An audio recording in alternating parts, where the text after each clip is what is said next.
लामिवणजनमवीरम् अनन्तवर्णानदंसयसावम् भोक्ष्यामि नियमसारम् केवली सुत केवली वरदम् नाम करो अनंत उत्कृष्ट दर्शन ज्ञानमय जिन वीर को नियम सार केवली श्रुत केवली बर कथित को। श्री नियम सार जी नामक परम आध्यात्मिक ग्रंथ स्वाध्याय हेतु में विराजमान है। आज से 2000 वर्ष पहले इस महान पवित्र ग्रंथ की रचना आचार्य श्री कुंद कुंद देव द्वारा इसी पवित्र भूमि पर की गई और इसके टीकाकार पदम प्रमलधारी देव मुनिराज हैं। ग्रंथ का नाम श्री नियम सार जी है। नियम से करने योग्य कार्य अपनी आत्मा में सम्यक दर्शन, सम्यक ज्ञान, सम्यक चारित्र वाली निर्मल पर्याय, पवित्र पर्याय, मोक्ष महारूपी पर्याय को प्रकट करना है, क्योंकि वह पर्याय स्वयं ही सुख स्वरूप है और अनंत सुख का कारण भी है। अनादि काल से हमारे आपके आत्मा में पर को अपना जानने वाली, पर को अपना मानने वाली, पर के साथ संबंध रखने वाली ऐसी मोह राग देश रूपी मलिन पर्याय, अपवित्र रूप पर्याय प्रकट है, जो स्वयं दुख स्वरूप है और अनंत दुख का कारण भी है।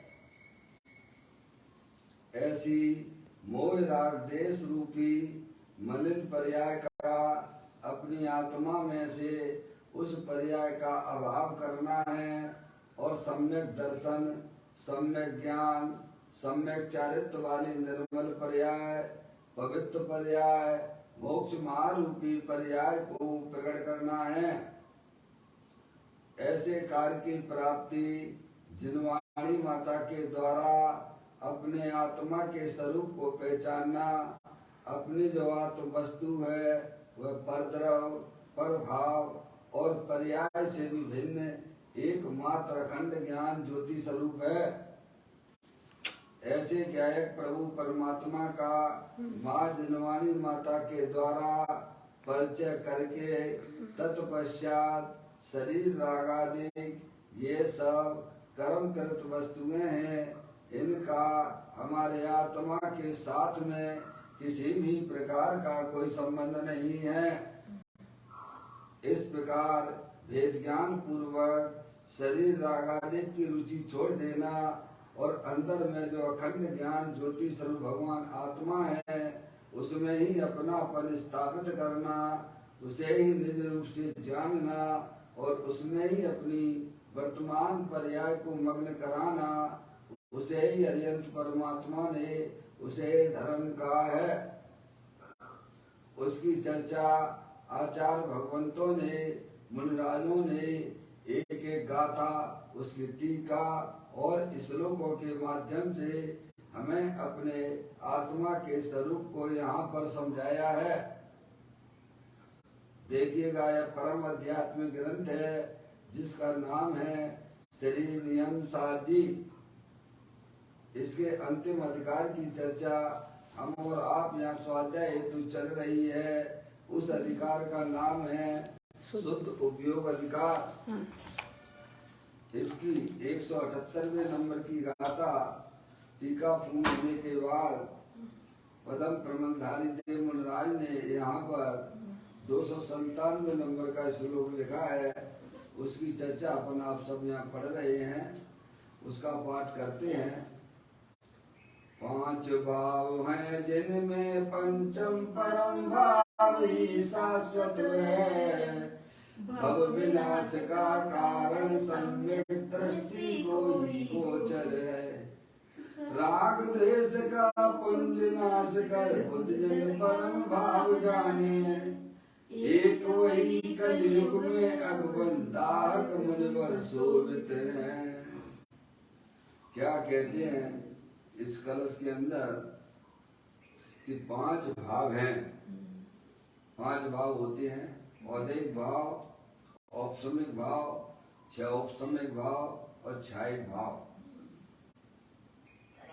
और एक परम पारणामिक भाव, जिसमें से प्रारंभ के 4 भाव जो हैं वे पर्याय रूप होते हैं, है ना?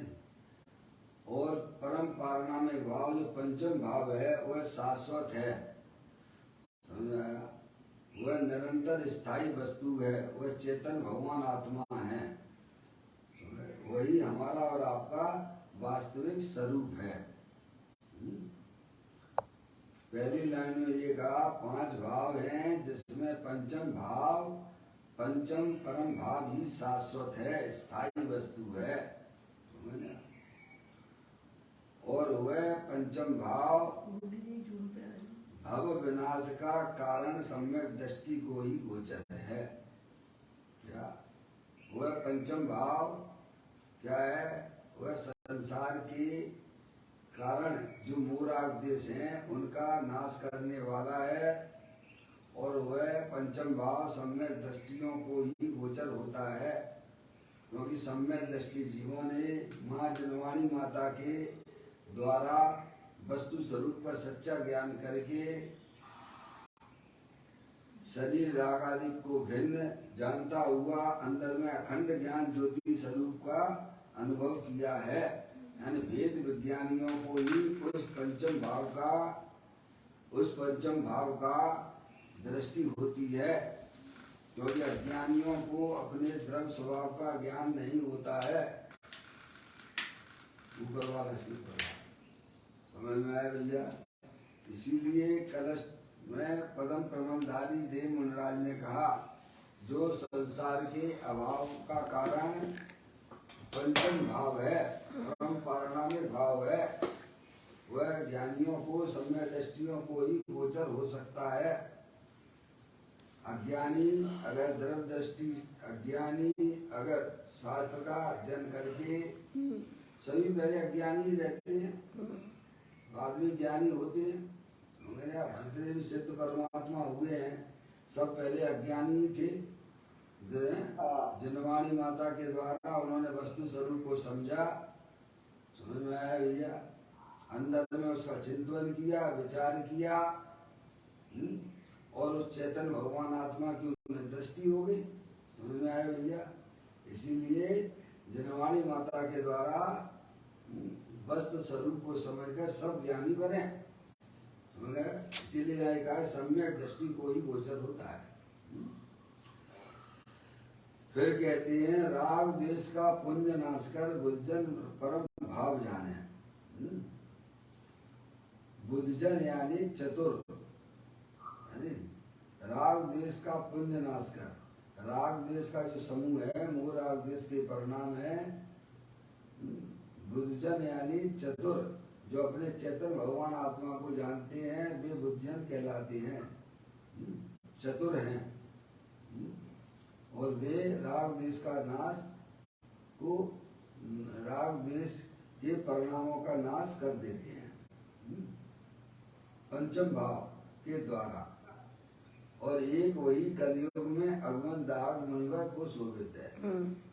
जो मुनिवर हैं वे काय समय इससे सुशोभित हो रहे हैं इस कलयुग में, जो मोह राग द्वेष के परिणामों का नाश किए हुए हैं। ये बात जो है पूरे कलश को अपन ने करीब 4-5 दिन से अपन इसका स्वाध्याय कर रहे थे। आज अपन की चर्चा पूज्य गुरुदेव श्री के माध्यम से है। वारण का नियम सार जी है, पेज नंबर इसका 376वें नंबर का पेज है। पूज्य गुरुदेव श्री के माध्यम से इस कलश का अपन अध्ययन करते हैं। 5 भाव हैं, उदय भाव, उपसम भाव, उपसम भाव, छायिक भाव और परम पारणामिक भाव। 5 भाव हैं। उदय भाव यह राग देश का भाव। क्या कहा पूज्य गुरुदेव जी ने? उदय भाव यानी यह राग देश का भाव, वह उदय भाव है जो हमारी आत्मा की पर्याय में जो विकारी परिणाम होती है ना भगवान, मूल राग देश के परिणाम वे कहलाते उदय भाव। कर्म के उदय में होने वाले भाव, उनको बोलते उदय भाव। अपने आत्मा के साथ में 8 कर्मों का संयोग अनादि से है शुल्लक महाराज जी, और उनके उदय हर समय आ रहे हैं। किस रूप में आ रहे हैं? तो कर राग देश, मोह राग देश रूप। आत्मा में जो विकारी परिणाम होते हैं, मोह राग देश के परिणाम, उन्हें उदय भाव कहते हैं। बराबर। फिर कहते हैं उपसम भाव संकित की पर्याय है। गुरुदेव जी का उपसम भाव जो है संकित की पर्याय है, यानी सम्यक दृष्टि जीव है, वेद विज्ञानी जीव है, और उसने अपने उपयोग को समझ प्रभाव और पर्याय से विमुख करके अंदर चेतन भगवान आत्मा का अवलंबन लिया, तो उसमें सम्यक दर्शन ज्ञान चारित्र वाली निर्मल पर्याय होती है, उसे उपसम भाव कहते हैं। निर्मल पर्याय को उपसम भाव कहते हैं। उसमें कर्म का उपसम हो चुका है, दब गए हैं। कर्म क्या है? उसने पुरुषार्थ के द्वारा अपनी वर्तमान पर्याय को समझ प्रभाव और पर्याय से विमुख करता हुआ वर्तमान उपयोग, अंदर चेतन भगवान आत्मा शाश्वत रूप से विद्वान वस्तु है, उसकी दृष्टि की, तो क्या हुआ? कर्म के जो उदय थे वे क्या हो गए? दब गए, और उसमें निर्मल पर्याय का उदय हो गया।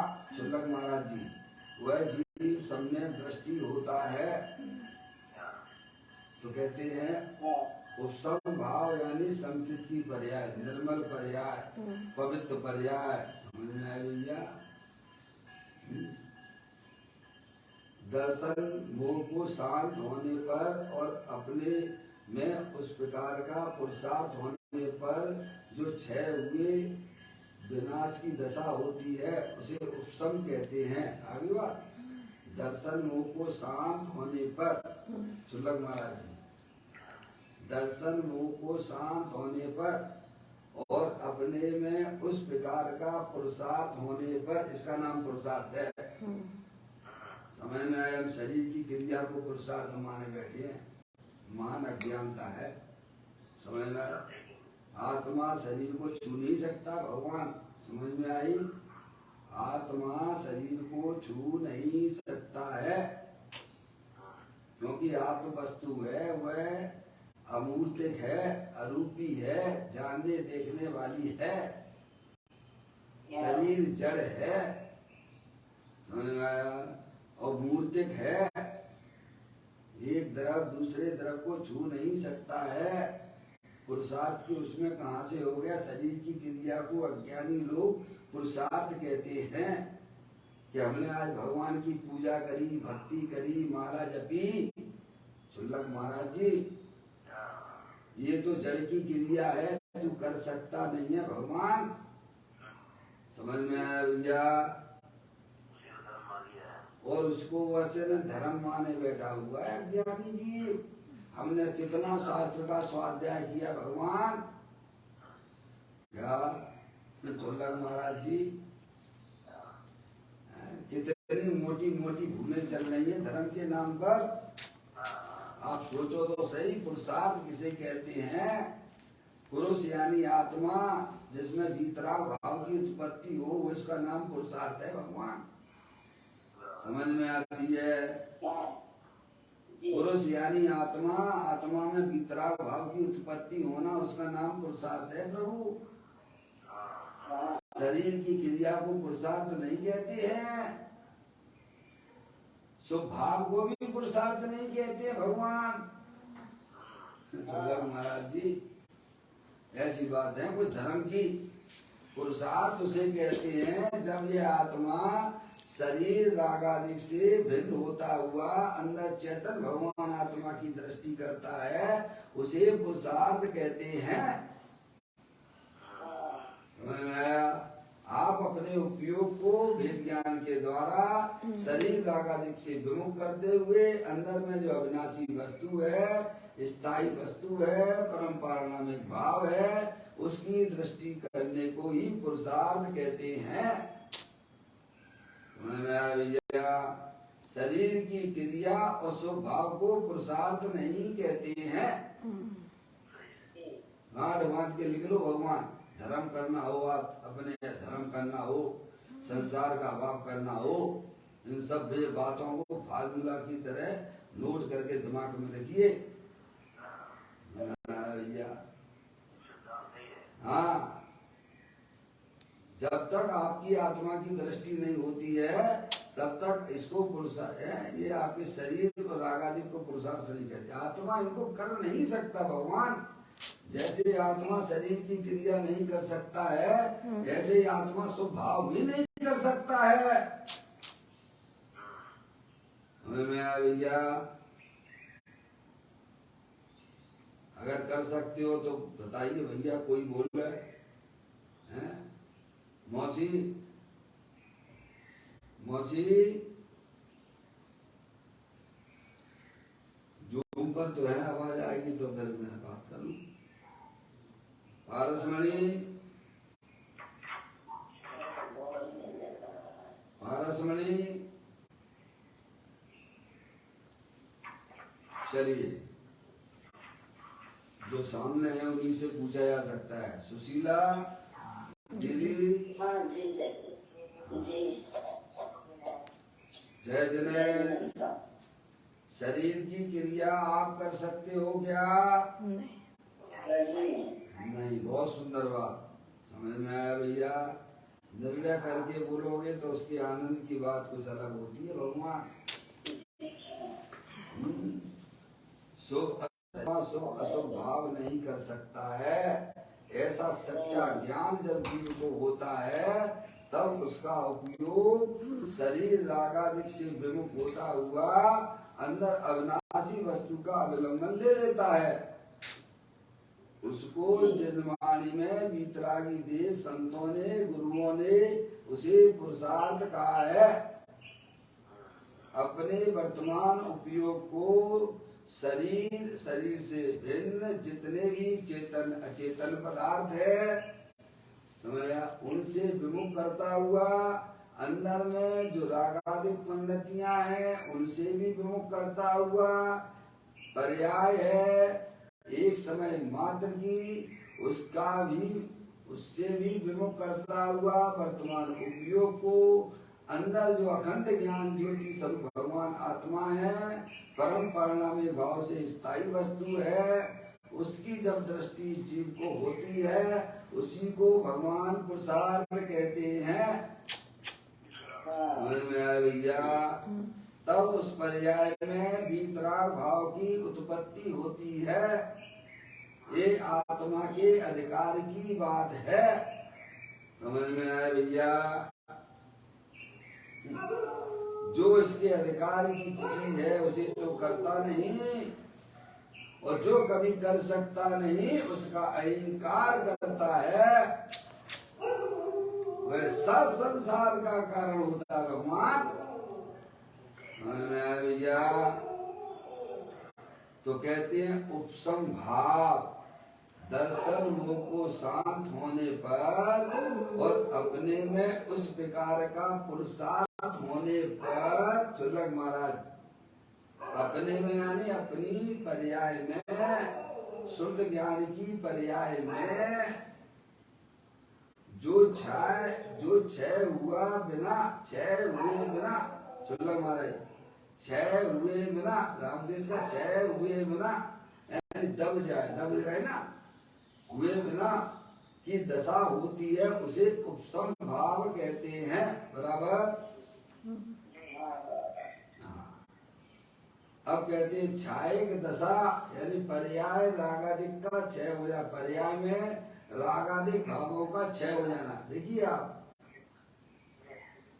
उपसम भाव में रागादिक भाव का दबना होता है और निर्बल भाव की उत्पत्ति होती है, उसे उपसम भाव कहते हैं। और छायक भाव में रागादिक भाव का नाश ही हो गया। चुल्लक महाराज जी सत्ता से हैं, देखा, इसको बोलते हैं छायक भाव। तीन भाव के उपसम दशा, उसमें कुछ उदय और कुछ उगाड़ हो गए। चुल्लक महाराज जी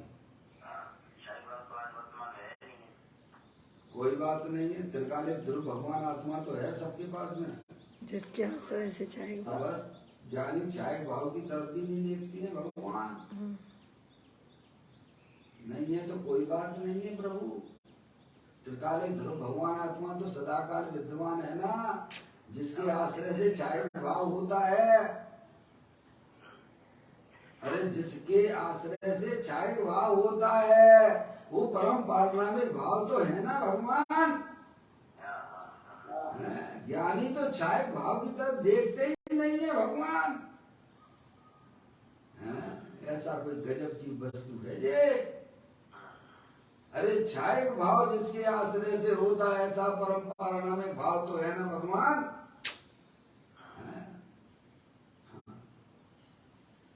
कहते हैं छह उपसम दशा, उसमें कुछ उदय कुछ उगाड़ हो गए, कुछ उदय यानी कर्मों का उदय राग द्वेष के परिणाम, और कुछ उगाड़ हो गए यानी वीतराग भाव, उसको बोलते हैं छह उपसम भाव, छह उपसम दशा।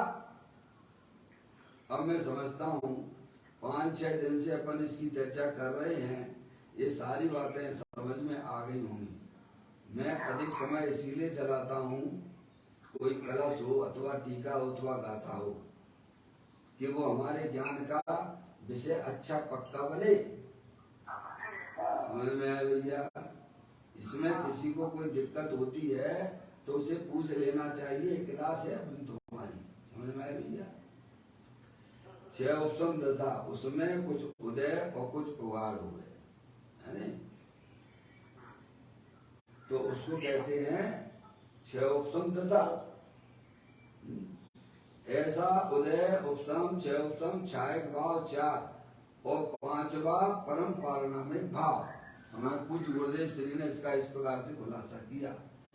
5वां परम पारनामिक भाव, तीनों काल जानने देखने वाली चेतन आत्म वस्तु, उसे बोलते हैं 5वां परम पारनामिक भाव। चलिए अब पदम प्रबंधाई देव मुल्लाज की जो लाइन है उसके ऊपर कुछ गुरुदेव श्री का फिर व्याख्यान।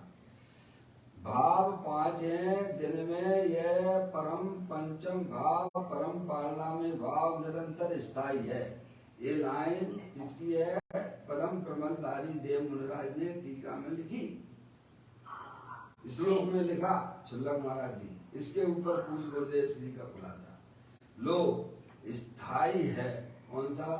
परम पारनामिक भाव। स्थायी मतलब शाश्वत रूप से विद्यमान है। अंदर में देखो भगवान, जानने देखने वाली वस्तु, देखने वाले को देखो, जानने वाले को जानो। छुल्लक महाराज जी, उसको जानने पर पर्याय में आनंद होता है, जानने वाले को जानने पर पर्याय में ज्ञान भी होता है और आनंद भी होता है। ऐसा लिखा उन्होंने किसने?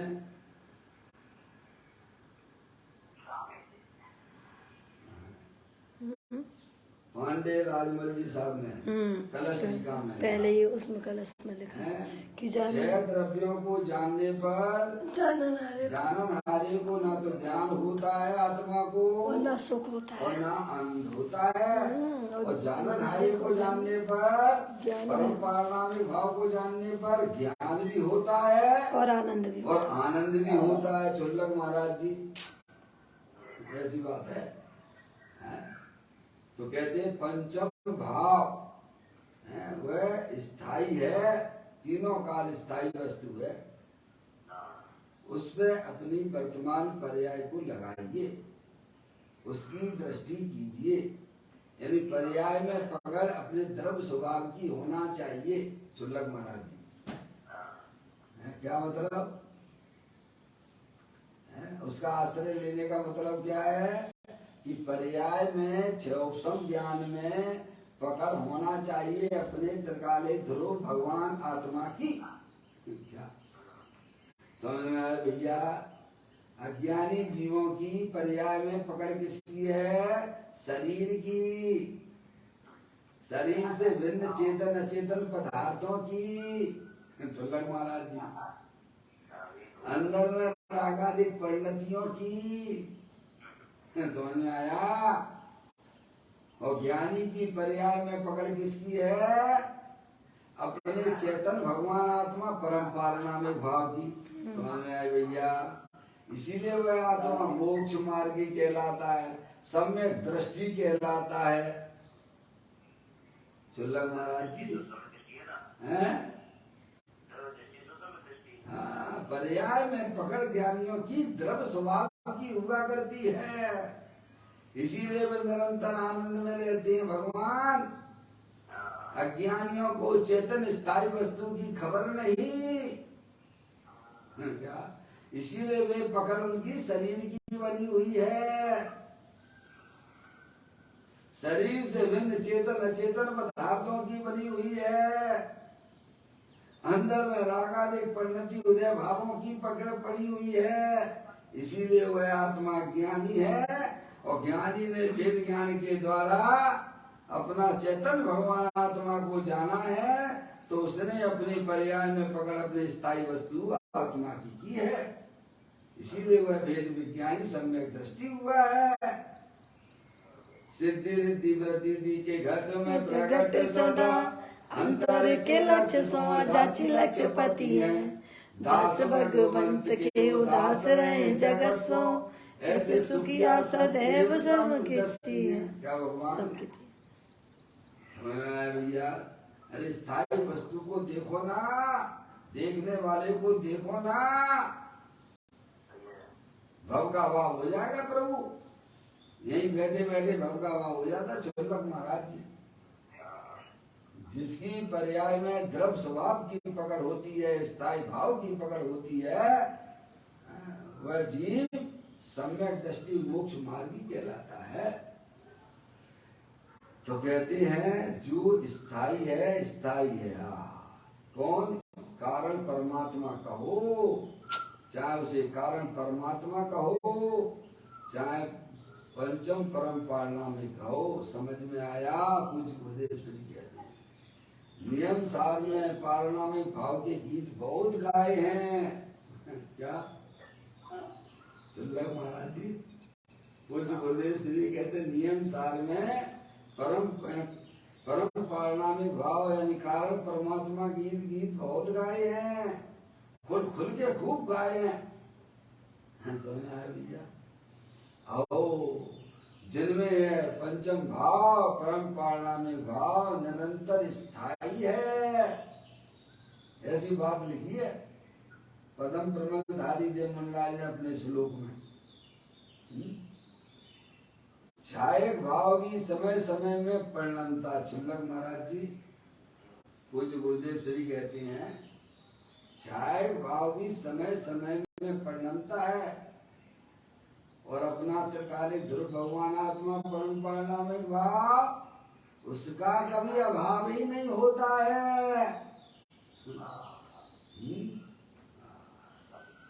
कहते हैं छायक भाव भी समय समय में परिणमता है, ऐसा तो ऐसा का ऐसा परिणामी त्रिकाल वस्तु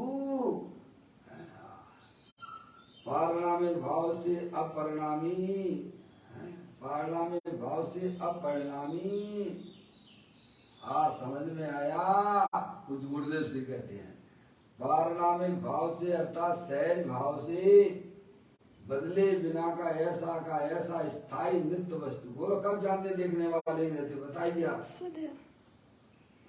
अरे भगवान कब ऐसा समय रहा है जिस समय आप जानने देखने वाले नहीं होते हो। कभी ऐसा आश्चर्य लगता है कि अंदर ऐसी वस्तु पड़ी हुई है। ज्ञानियों को तो आश्चर्य लगता है, गजब है, ये जानना जानना जानना जानना जानना जानना कब से हो रहा है, अनंत काल से हो रहा है।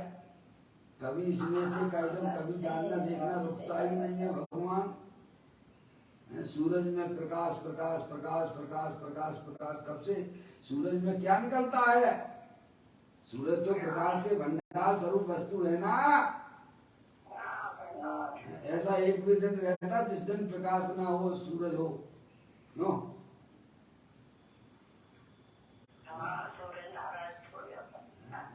नित्य प्रकाश स्वरूप है ना। ऐसे भगवान आत्मा चैतन्य नित्य नित्य परम पारणामी भाव से जानने देखने वाली वस्तु है।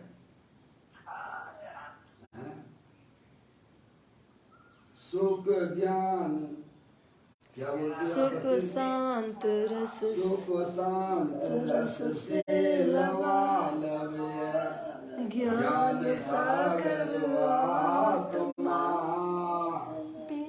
ब्रह्म की चादर हटा सर्वांग पर घट आत्मा। हे भाव जन इस लोक के सब एक साथ नहाइए, इसे ही अपनाइए, इसमें ही मग्न हो जाइए।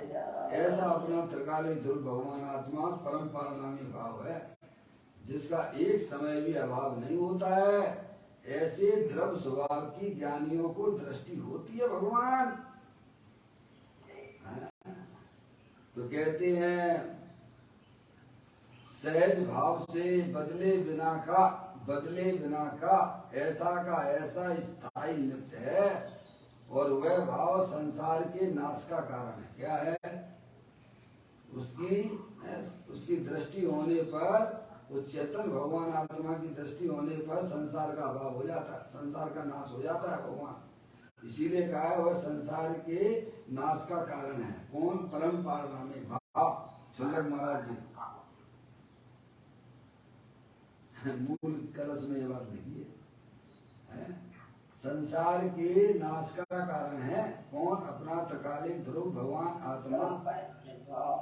जिन्हें संसार में परिभ्रमण नहीं करना है, उन्हें अपने त्रिकालिक ध्रुव भगवान आत्मा की दृष्टि करना चाहिए। भैया बड़ा भारी कठिन धर्म है, तो अपन पर न हो सकता। चुल्लक महाराज अज्ञानी ऐसा माने बैठा है, कठिन नहीं है भगवान, अत्यंत सरल है। कभी तुमने ये बात सुनी ही नहीं है, उनका विचार नहीं किया है, निर्णय नहीं किया है, समझ में आया भैया? इसीलिए कठिन लगती है ये, है तो अत्यंत सरल, क्योंकि आत्म वस्तु सदाकाल विद्वान वस्तु है ना। आप स्वयं ही हो ना भगवान। बोधि आपका भाव है निश्चय दुर्लभ नाई, भाव में प्राप्ति कठिन है यह व्यवहार कहाँ। तो कहती हैं ये परम पारणामी भाव नित्य स्थायी वस्तु जो संसार के नाश का कारण है, अर्थात उसकी दृष्टि करने पर संसार मूल आदेश का नाश हो जाता है। वही आत्मा का संसार था। क्या संसार क्या है? मूल आदेश की परिणाम वह आत्मा का संसार है। उसका नाश अपने त्रिकालिक ध्रुव भगवान आत्मा की दृष्टि होने पर हो जाता है। इसीलिए परम पारणामी भाव को संसार के नाश का कारण कहा है टीकाकार ने। पदम प्रबंधाई दे मना। समझ में आया भैया? समझ में आया? पूज्य गुरुदेव श्री कहते समझ में आया? इस प्रकार मोक्ष का कारण संसार के नाश का कारण तो सम्यक दर्शन ज्ञान चारित्र की पर्याय है, जो अपने त्रिकालिक ध्रुव भगवान आत्मा परम पारणामिक भाव के आश्रय से होती है। क्या भगवान? सम्यक दर्शन ज्ञान चारित्र की पर्याय है, परंतु पर्याय का कारण यह द्रव्य है। चुल्लक महाराज जी, हाँ, सम्यक दर्शन चारित्र, सम्यक दर्शन ज्ञान चारित्र की पर्याय की उत्पत्ति का कारण कौन? अपना त्रिकालिक ध्रुव भगवान आत्मा। संसार का नाश करने मोह राग द्वेष रूपी पर्याय के अभाव का कारण कौन? अपना त्रिकालिक। संसार की पर्याय का अभाव करने का कारण कौन? त्रिकालिक ध्रुव भगवान आत्मा। मोक्ष की पर्याय की उत्पत्ति का कारण कौन? अपना त्रिकालिक ध्रुव भगवान आत्मा। मम्मी, संसार रूपी मोह राग द्वेष के अभाव का कारण कौन? तो उत्तर में आएगा अपना त्रिकालिक ध्रुव भगवान आत्मा परम पारलौकिक भाव। एक बार मोक्ष की उत्पत्ति यानी सम्यक दर्शन ज्ञान चारित्र की उत्पत्ति का कारण कौन? अपना त्रिकालिक ध्रुव भगवान आत्मा। समझ लीजिए आप, ऐसी वस्तु है, अंदर में चमत्कारिक वस्तु है चंडक महाराज जी। चलिए आगे, ये बातें आई, दोनों बातें आ गई इसमें। संसार के नाश का कारण है त्रिकाली स्थायी भाव, नित्य भाव, ध्रुव भाव, अविनाशी स्वभाव, जिसके आश्रय से संसार का नाश हो, इसीलिए संसार के नाश का कारण है। ये कहा है पदम परमल धाई देव मंत्रालय में। समझ में आया भैया? अनंत ज्ञानियों की एक ही बात मिलेगी। समझ, अनंत ज्ञानी एक ही बात करेंगे, दूसरी बात करेंगे ही नहीं। अनंत काल से ये बात चली आ रही है। शुल्लक महाराज जी हैं, अगर आपको अपनी दुख रूपी पर्याय का अभाव करना है तो अंदर त्रिकालिक ध्रुव भगवान आत्मा अतीन्द्रिय आनंद स्वरूप है, उसकी दृष्टि करो। कब से ये बात चली आ रही है? अनंत काल से ये बात चली आ रही। शुल्लक महाराज जी, पर्याय में होने वाले दुखों का अभाव अपने त्रिकालिक ध्रुव भगवान आत्मा की दृष्टि पूर्वक ही होता है। ये बात अनंत काल से अनंत तीर्थंकरों ने कही है, और अनंत काल जितने भी ज्ञानी होंगे सब एक ही बात कहेंगे कि पर्याय में होने वाले मोह राग द्वेष का अभाव करना है, दुख का अभाव करना है, संसार रूपी पर्याय का अभाव करना है, तो अंदर में परम पारणामी भाव सदाकाल अतीन्द्रिय आनंद स्वरूप वस्तु है, उसकी दृष्टि करोगे तो तत्काल मोह राग द्वेष रूपी संसार का अभाव हो जाएगा। इसी को भगवान पुरुषार्थ कहते हैं। या ये बात धर्म की कभी सुनी ना होगी, ये तो पूज्य गुरुदेव श्री के आने पर बहुत हाईलाइट हुआ है। समझ में आया भैया? नहीं तो सब बातें ग्रंथ में सब लिखा पड़ी बहुत पहले से थी। शुल्लक महाराज जी हैं, ये हमारे आपकी बड़ी अच्छी होनार है कि सत्य बातें हमें आज सुनने भी नहीं मिलती लोगों को। भगवान यही मिलता है कि भगवान की पूजा करो, भक्ति करो, दान दे दो, तुम्हारा कल्याण हो जाएगा। शुल्लक महाराज जी, जो तुम कर सकते नहीं उसका धर्म के नाम पर उपदेश दिया जा रहा है, और धर्म कैसे होता है इसकी दुनिया को खबर नहीं। भगवान क्या शुल्लक महाराज जी, उसकी तो बात ही नहीं करते, उसकी बात नहीं करते। ये तो शास्त्र में लिखा हुआ है ना भगवान, अपन पढ़ लेना नियम शादी। अपना जो त्रिकालिक ध्रुव भगवान आत्मा का जब जीव दृष्टि करता है तब उसकी पर्याय में होने वाले समस्त दुखों का नाश होने लगता है। शुल्लक महाराज जी, कैसा चमत्कारिक परम पारणामिक भाव है भगवान आत्मा।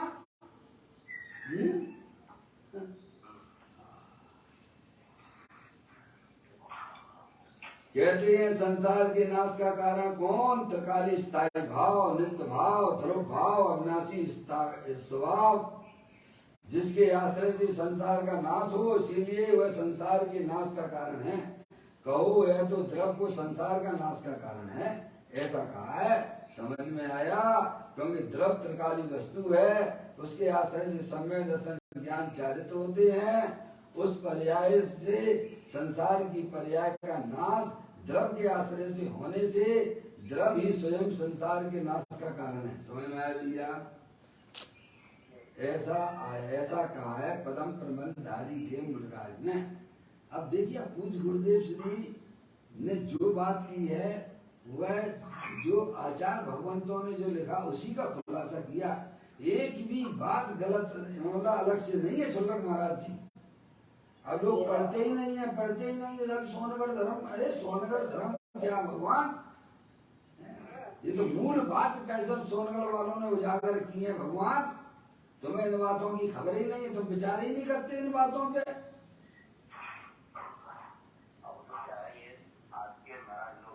हाँ हैं सुल्लक महाराज जी, क्या विचार कर रहे हैं?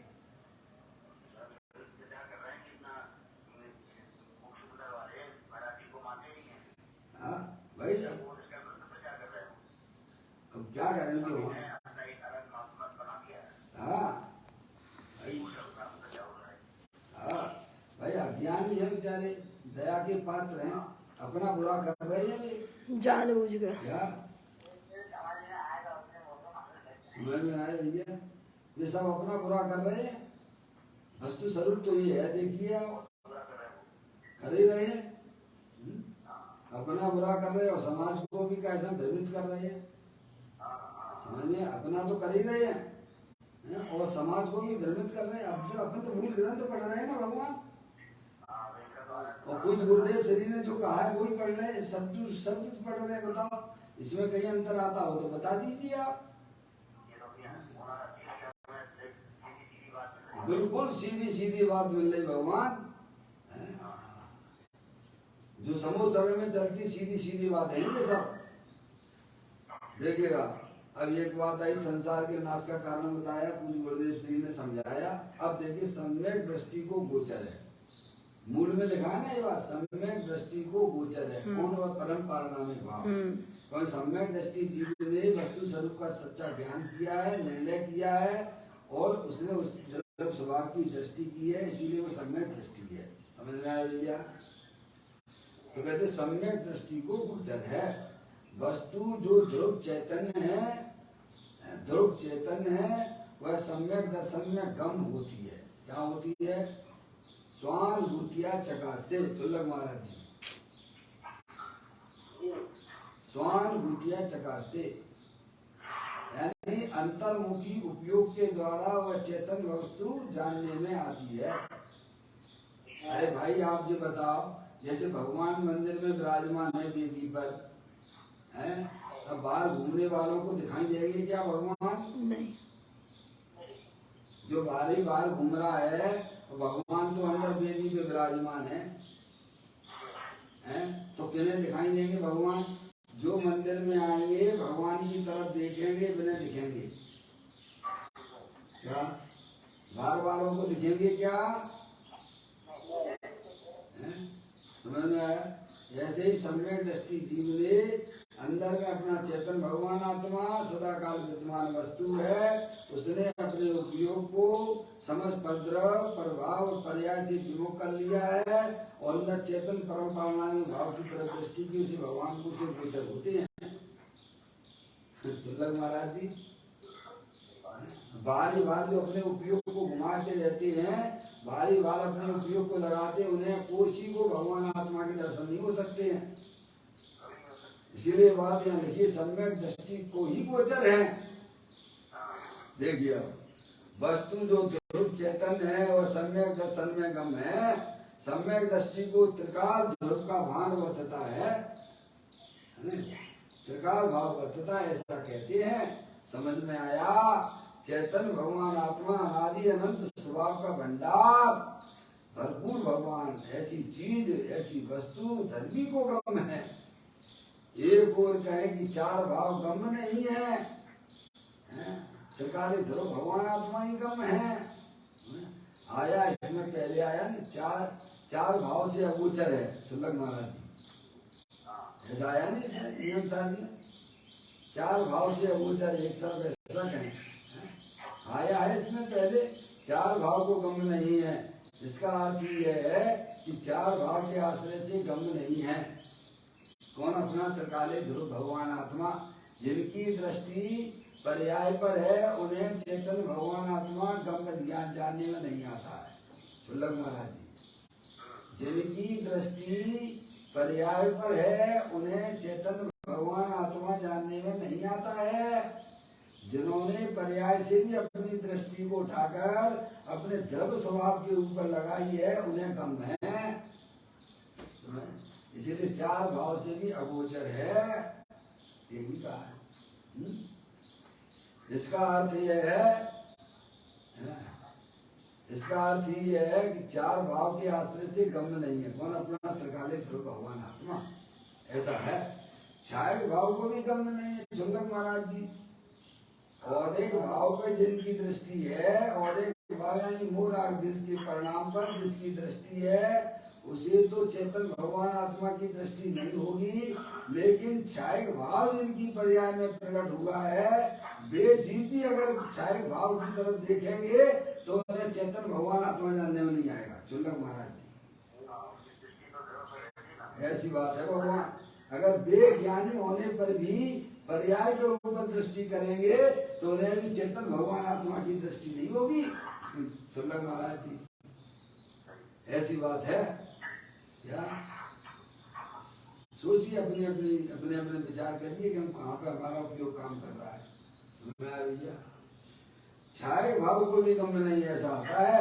इसका अर्थ है कि छाया भाव का आश्रय करने पर वह गम्य है, ऐसा नहीं है। उसका परम पारणामिक भाव आश्रय करने पर गम्य होता है। ऐसा भारी कठिन काम है भगवान। शुल्लक महाराज जी, जिसने यहाँ जहाँ दया दान व्रत भक्ति पूजा में धर्म माना हो, अब उसे उसमें से हटना कठिन पड़ता है। शुल्लक महाराज जी, ये भी एक लत है। जैसे किसी को लत हो जाती नहीं, बुरी आदत पड़ जाती है। शुल्लक महाराज जी, बुरी आदत पड़ जाती है ना जिसको, फिर उसको उसमें से हटना कितना कठिन लगता है। लगता है कि नहीं लगता है? वो लोग, किसी को शराब की आदत पड़ जाए, किसी को विषण लग जाए, सप्त विषणों में से कोई भी विषण लग जाए, तो उसे उसमें से हटना कितना कठिन लगता है। लगता है कि नहीं लगता है? ऐसे ही जिन्होंने शुभ भाव में धर्म मान के बैठे हैं, उन्हें उसमें से हटना बहुत बुरा, अच्छा मतलब उन्हें बहुत कठिन लगता है। शुल्लक महाराज जी, जिसने शुभ भाव को धर्म माने बैठा हुआ है, उसको उसमें से हटना बहुत ही कठिन लगता है। भगवान समझ में आया भैया? यानी शुभ भाव की रुचि वालों को लत लगी है, जैसे अशुभ भाव की लत है ना, ऐसे शुभ भाव की एक लत है, व्यसन है। भगवान समझ में आती? भगवान उसमें से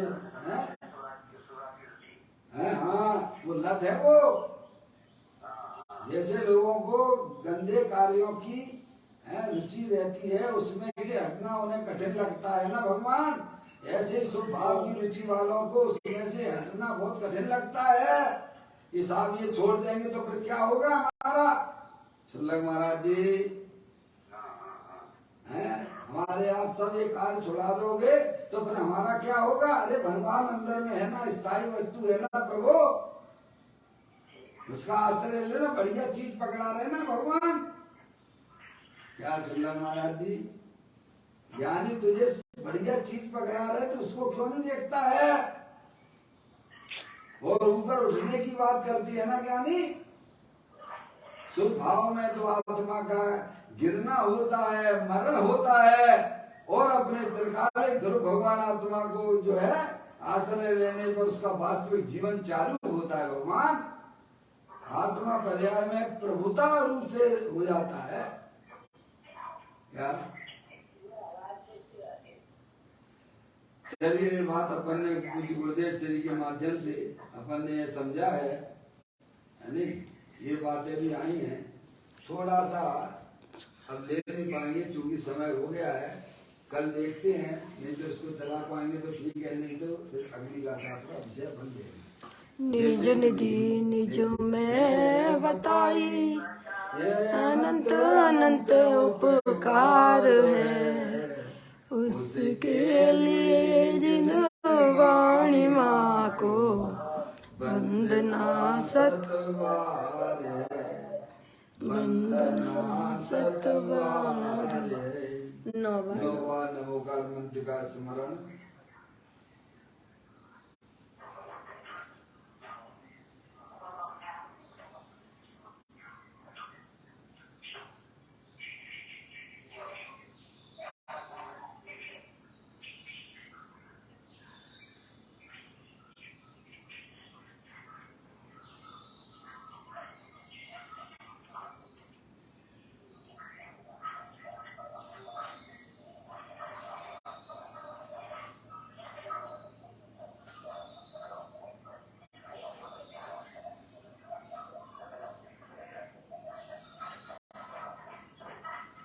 गुरु द्वादशांग निर्वाणी माता की जय।